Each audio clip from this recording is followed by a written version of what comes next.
नमस्कार मित्रो, माझ्या कायदेभान या लीगल चॅनलवर तुमचं स्वागत आहे। तर आजच्या व्हिडिओचा विषय आहे की बिल्डर जेव्हा एखादं डेव्हलपमेंट करतो तेव्हा साईटवर जे काही खोदकाम करतं त्याच्यातून निघणारे जे काही गिट्टी आहे, दगड आहे, मुरूम आहे, याच्यावर रॉयल्टी बसते का, त्या संदर्भाने तरतूद काय आहे आणि जजमेंट काय आहे आपण बघूया। तर मित्रो, बिल्डरचं खोदकाम आणि रॉयल्टी हे समजण्यासाठी आधी आपण रॉयल्टी काय ते बघूया। आपल्याकडे एक कायदा आहे, महाराष्ट्र जमीन महसूल अधिनियम। याच्यामध्ये रॉयल्टीबद्दल तरतूद आहे। काय म्हणते ती तरतूद?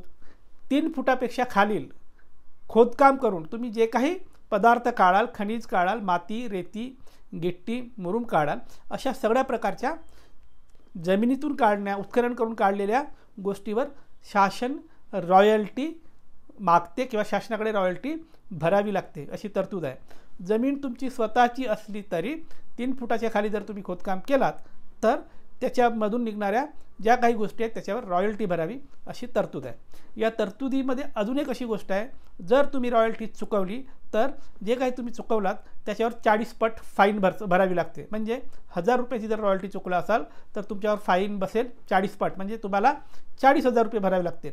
म्हणजे विचार करा, मोठा बिल्डर समजा 1 करोडची रॉयल्टी चुकवत असेल तर त्याच्यावर फाईन त्याला किती लागेल? 40 कोटीची। म्हणजे बिल्डरला इतका मोठा धोका असतो की त्याच्या साईटवर रॉयल्टी चुकवण्यात आली असं जर एखाद्याने सिद्ध केलं तर ती रॉयल्टी 1 कोटीची निघत असेल तर 40 कोटी त्याला फाईन भरावी लागली की त्याचा अख्खा प्रोजेक्ट बंबलेल। इतका मोठा धोका असतो किंवा इतकी मोठी रिस्क असते बिल्डरला। त्याच्यामुळे हे RTI वाले जे असतात, राईट टू इन्फॉर्मेशन कार्यकर्ते, हे लोक बिल्डरला रॉयल्टीची भीती दाखवून बरेचदा पैसे उकळत असतात। तर ही झाली पहिली बाजू। आता बघूया की ॲक्च्युअली बिल्डरच्या संदर्भाने काय तरतूद आहे। तर जेव्हा किंवा बिल्डर एखाद्या साईटवर डेव्हलपमेंट करत असतो, तिथे समजा इमारत बांधत असेल किंवा प्लॉटिंगची साईट असेल तर रस्ते, गटर किंवा अजून काही खोदकाम करावं लागत असेल तर त्या केसमध्ये बिल्डरनी खोदकाम केल्यावर तिथून जी काही मुरूम निघालं, दगड निघालं, गिट्टी निघाली, याच्यावर रॉयल्टी बसते का? त्याचे उत्तर हो पण आहे, नाही पण आहे। आता हो कधी आहे, नाही कधी आहे ते बघूया।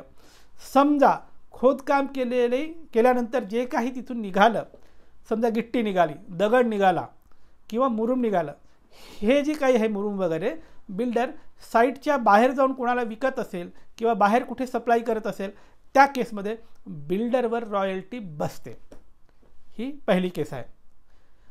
आणि बिल्डरवर रॉयल्टी कधी बसत नाही? खोदकामातून जे काही निघालं ते त्याच साईटवर वापरण्यात आलं असेल तर बिल्डरवर रॉयल्टी बसत नाही, असं हे दुसरं उत्तर आहे।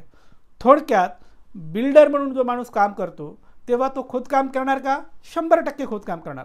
मग त्याच्यातून काही येणार का? दगड, गिट्टी किंवा मुरूम येणार का? यस, येणार। मग बिल्डरनी काय करायचं?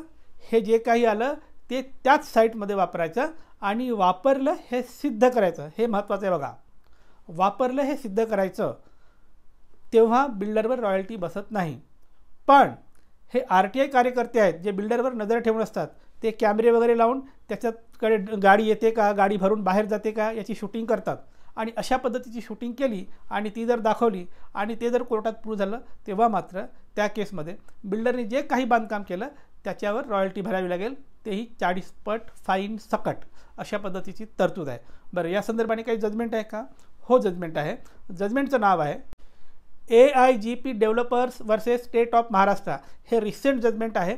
या जजमेंटमध्ये रॉयल्टीच्या संदर्भाने कधी रॉयल्टी लागते, कधी लागत नाही, कुठल्या परिस्थितीत बिल्डरला सूट देता येऊ शकतं, कुठल्या परिस्थितीत बिल्डरवर रॉयल्टी आकारावी, हे सगळं सखोलमध्ये चर्चा करण्यात आली आहे आणि हे जजमेंट दिलं आहे। या जजमेंटमध्ये रॉयल्टीच्या संदर्भाने सांगोपांग चर्चा झालेली आहे। ज्यांना अधिक माहिती पाहिजे असेल ते हे जजमेंट काढून वाचू शकतात। तर मित्रहो, ही होती रॉयल्टीच्या संदर्भाने माहिती। ज्यांना कोणाला कायदेशीर सल्ला हवा आहे ते संपर्क करू शकतात।